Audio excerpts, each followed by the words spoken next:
다음은 최선미 진술인 진술해 주십시오.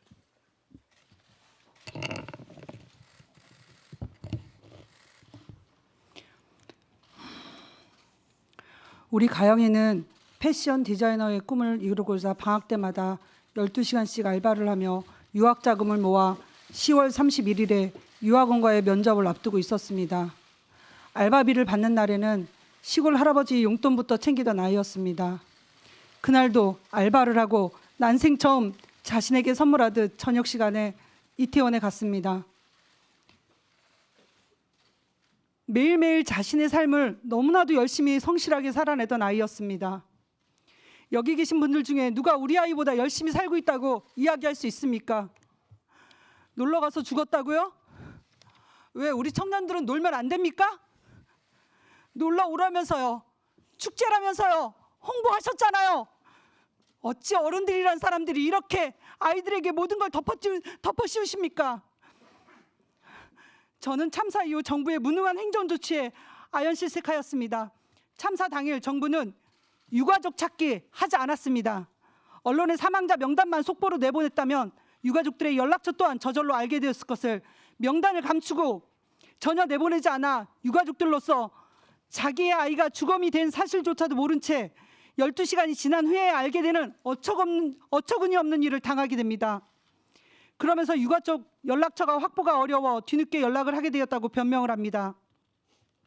그동안은 참사나 대형 사고가 발생하면 실종자, 사망자들의 신원을 신속히 파악하여 유가족들에게 알리고 언론에 희생자 명단이 실시간 속보로 알려졌고 브리핑을 통해 사고 경위, 사고 이후 조치 등에 대한 내용을 유가족에 알렸습니다. 그러나 이번 참사의 경우는 별다른 조치가 없어 유가족들이 직접 희생자들을 찾아 나서야 확인이 가능했습니다. 우리 가영이의 경우에도 분명 친구가 구급차에 타서 구급대원에게 신원을 확인해 주었음에도 불구하고 신원조회가 되지 않았다는 이유로 부모를 밤새 순천향 병원 마당에 세워놓았으며 아침이 돼서야 다른 병원으로 이송된 사실을 기자들을 통해서 알게 되고 어떤 병원으로 갔는지 몰라서 40군데 되는 병원에 확인 전화해보라면서 기자들이 준 연락처를 가지고 전화를 했지만 한 군데도 확인해 주지 못한다고 말했고 용산경찰서에서도 모른다며 그 자리에 가만히 있으라고 곧 연락을 줄 테니 움직이지 말라고 우리 부모를 길거리 골목에서 몇 시간 동안 오도 가도 못하게 만들어 놓더니 실종자 신고를 해야 알려준다고 해서 실종자 신고를 하였고 또다시 모른다고 하여 다목적 체육관으로 다시 순천향 병원으로 한남동 주민센터로 또 다른 병원으로 울부짖으며 전전하며 찾아단 끝에 강동 성심병원에 우리 가영이가 있다는 것을 알게 되었습니다. 가영이를 찾아 나갔었던지 12시간 만이었습니다. 곧 연락을 줄 테니 움직이지 말라던 용산경찰서는 그때도 아무런 전화도 하지 않았습니다. 신원 확인은 이른 새벽에 이루어진 것으로 압니다. 왜 유가족은 12시간이 넘도록 아이를 확인할 수 없었는지 이해할 수가 없습니다. 저는 현재 아이가 참사 당일 어떤 경위로 참사가 발생한 것인지 어떤 응급조치를 받았고 어떤 과정을 거쳐 이태원과 거리가 먼 강동 성심병원으로 안치된 것인지 모릅니다. 대통령이 중대본과 행안부 등의 유가족을 위한 여러 가지 지시를 한 것으로 아는데 정부 기관 어느 기관도 유가족을 모아놓고 브리핑을 한 사실이 없습니다. 그 결과 유가족들은 참사가 왜 일어났으며 어떤 구급조치를 받았으며 왜 신원 확인이 12시간이나 걸렸고 실신 수습 과정이 어땠는지 지금도 알지 못합니다. 모든 대처에 미흡한 정부가 가장 빠르게 움직인 것은 특수본 설치입니다. 참사 이후 책임 있는 사람이 책임을 지고 사과를 해야 할 때에 특수본을 설치하여 증인들이 수사 중이라는 명목으로 입을 닫게 만들어버립니다. 정부는 아직까지도 아무런 내용을 발표도 하지 않고 있습니다. 왜 아무것도 알려주지 않습니까? 왜 유가족 연락처를 공유해 주지 않습니까? 왜 어떤 기관도 브리핑이 없습니까? 보건복지부는 시신 수습 과정을 설명하고 경찰청은 왜 참사가 일어났는지 왜 대처가 미흡했는지 소방은 어떤 구급 활동을 했는지 알려줘야 합니다. 이 모든 것을 컨트롤 타워라고 하는 행안부는 브리핑하도록 지시하고 조처를 취해야 하는데 아무것도 안 하고 있습니다. 이 모든 것이 무책임하고 부실하고 무능한 행정 공백이 원인입니다. 참사 이후 70일이 지난 현재까지도 아니라고 부시라고 변함없는 태도는 변한 게 없습니다. 저는 사모제를 지내는 중 아이의 유품을 기한 내 찾아가지 않으면 처분한다는 언론 보도를 보고 너무 놀라서 서울로 올라오던 중에 국회 앞에 2평 정도의 분향소에 들러 아이를 보고자 했습니다. 그날 거기서 위패도 영정도 없는 분향소를 보게 됐습니다. 얼마나 기가 막힌지 전 생전 처음 보는 분향소에 할 말을 잊었습니다. 다시 무너지죠. 어쩌다가 우리 아이는 기억하면 안 되는 아이가 됐는가? 라는 의문과 분노가 생깁니다.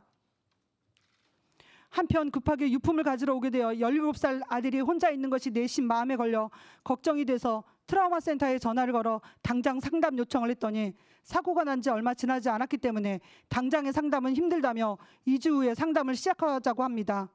기가 막혔지만 기다렸다가 2주 후에 상담이 시작되어서 1시간을 달려 방문한 곳엔 같은 자리에서 아빠와 사춘기 아들을 동시에 상담을 하면서 번갈아가며 같은 내용을 묻더랍니다. 실질적인 상담이 이루어졌다기보다는 조서를 꾸미는 정도의 상담이었습니다. 2명이 상담을 받는데 걸린 시간은 고작 20분 정도였습니다. 더 큰 문제는 잠을 못 잔다, 경찰에 잦은 연락이 감시를 받는다는 느낌이 든다라고 말한 것이 상담을 마치고 집에 돌아오니까 경찰에서 전화가 와서 상담 다녀오셨더라고요. 저희가 연락하는 것이 많이 불편하셨나 봐요. 라고 얘기를 듣게 됩니다. 또한 공주정신병원에서 온 문자에는 다음 예약 날짜와 함께 누구나 무료로 언제든지 상담 가능함, 단 아동 청소년 제외라는 문자가 옵니다. 왜 정부를 못 믿냐고요? 상담 내용이 경찰에 알려줬고 청소년이 상담받는 곳이 아닌 곳을 소개시켜주면서 정부는 모든 조처와 서비스를 다 한다고 언론에만 알립니다. 우리는 정부의 모든 정보를 언론을 통해 알게 됩니다. 이 모든 과정을 설명하고 알려줘도 어렵고 힘든 과정인데 아무것도 안 알려주고 아무 조처도 안 취해주면서 그저 시간만 흘러가길 바랍니다. 우리 유가족들은 단 한 가지 있는 그대로 얘기해달라는 거, 매뉴얼대로 지침대로 왜 하지 못했는지, 그 결정의 이유는 무엇인지, 참사 이후 경찰이나 소방이 긴급하게 대응하는 과정에서 제대로 된 대처를 못했다면 그 경과와 이유를 제발 좀 설명해 주십시오. 지금 정부의 행태는 초등학교 교사가 다른 반으로 놀러가 교실을 비운 사이 아이들이 장난치다 사고가 났는데 교장 이하 담임까지 반장을 야단치며 퇴학시킨 꼴입니다. 다친 아이들에게는 부모님께 말씀드려 니들끼리 법대로 고소고발하라고 만드는 것입니다. 놀러 갔던 교사가, 교감이, 교장이 책임져야 될 일입니다. 한마디만 더 드립니다. 더 이상 자리에 연연하지 마시고 정무적이고 도의적인 책임을 지고 물러나시길 명령합니다. 조수진 의원님, 지난 1차 청문회 때 제가 거의 빌다시피 하면서 시신 수습 과정에 대해서 조사해달라고 했죠. 네, 정리해 주시기 바랍니다. 한 가지만 더 말씀드릴게요. 그래서 의문점 제시하셨죠? 신원조에 12시간 걸린 거와 아이들이 왜 나체로 부모에게 인계되었는지 알고 싶다고. 그럼 보건복지부나 소방경찰에 자료 요청하셨어요? 자료 요청하셨어요? 자료 받으셨나요? 네, 지금 의원에게 조사는 했어요? 의원에게 질의하시는 순서는 아닙니다. 우리가 뭘 할 것처럼 하더니, 우리한테 뭘 해줄 것처럼 하더니 아무것도 안 했죠. 우리는 네 편 내 편 갈라치기 하는, 우리 보고 갈라치기 하더니 이제는 제일 간절하게 질문했던 것까지 가지고 우롱을 하세요? 정리해 주시기 바랍니다. 네, 우상호 의원님, 이 나라의 국민이 누구죠? 주인이 누구죠? 국민이죠? 주인 말 안 듣는 멋은 필요 없습니다. 그 자리에서 내려오세요. 그리고 우상호 의원님, 저희가 한 질문에 대한 자료를 저희는 받아보기를 바랍니다. 다시 한번 요청해 주십시오. 네. 저희가 반드시 알아야겠습니다. 네, 이상입니다. 알겠습니다. 네. 그 진술인들께서 말씀을 하시지만 여기 있는 의원님들에게 지지하시거나 하는 내용은 포함되지 않는 것이 관례입니다. 좀 자제해 주시기 바랍니다. 다음은 김호경 진술인 진술해 주십시오. 네, 저는 참사 희생자 김의현 엄마 김호경입니다. 참사 직후 심적으로 힘들어 TV나 인터넷 기사는 보지 않았습니다. 분향소가 설치된 사실을 전혀 몰랐고 사진도 입회도 없는 분향소였다는 것은 나중에야 알게 되었습니다.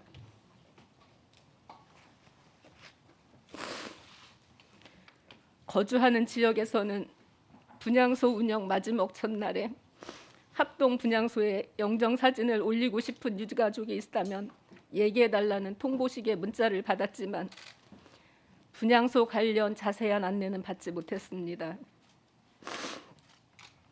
저는 영정 사진도 입회도 없는 분향소가 무슨 의미가 있는지 모르겠습니다. 추모하고 애도하는 사람이 누구인지는 알아야 하는 것이 아닌지요. 내 아들 이름 하나 없이 보낸다는 생각에 너무 마음이 아팠습니다. 유가족 연락처 공유 문제를 말씀드리겠습니다.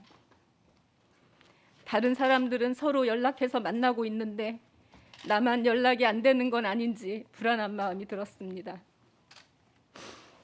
장례를 치르는 중에 한 번, 장례를 치르고 나서 담당 공무원에게 유가족의 연락처를 물었으나 모르겠다고 했고, 같은 지역의 유가족의 연락처를 물어보았으나 개인정보라 공유해 줄 수 없다고 답변했습니다. 그래서 저는 제 연락처를 다른 유가족들에게 전달하고 그분들이 괜찮다고 하면 연락처를 공유해 달라고 요청했습니다. 그리고 유가족 두 분의 연락처를 문자로 받았습니다. 당연히 정부에서 연락이 오겠지, 우리 유가족들을 만나게 해주겠지 했던 생각은 저한테 너무 당황스럽고 안타까운 일이었습니다.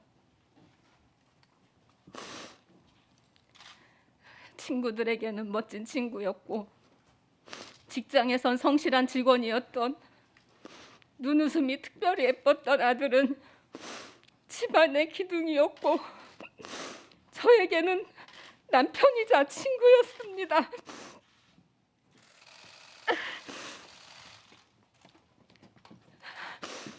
도와달라는 낯선 일의 울부짖에 도와주어야 한다고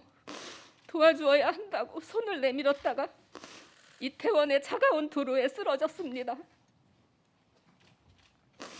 쓰러진 후 빈 건물에 방치되어 있다가 동행자가 있었으나 동행자에겐 연락해준다고 건물에서 나가라고 하고 구급차에 실려갔다고 합니다.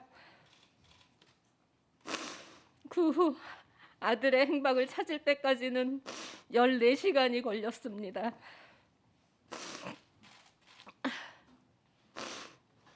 신원 확인을 위해 동국대 일산병원에 갔을 때 손대지 말라고, 신원만 확인하라는 말에 자는 듯이 누워있는 아들을 보고 울고만 있던 것이 왜 손 한 번 못 잡아보고 왜 살뜰히 못 살펴보았는지 지금도 가슴이 미어집니다.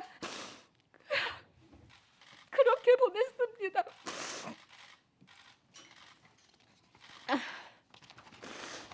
발인 후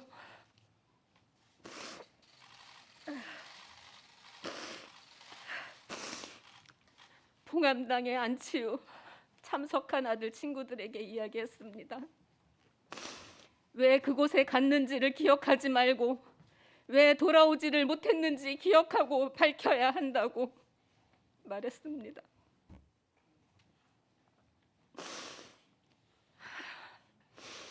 아들은 키가 엄마보다 커지면서 자기가 엄마를 지켜준다고 했습니다.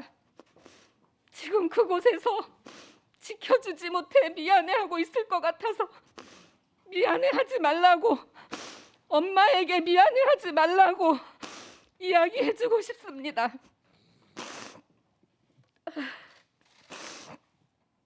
이상입니다.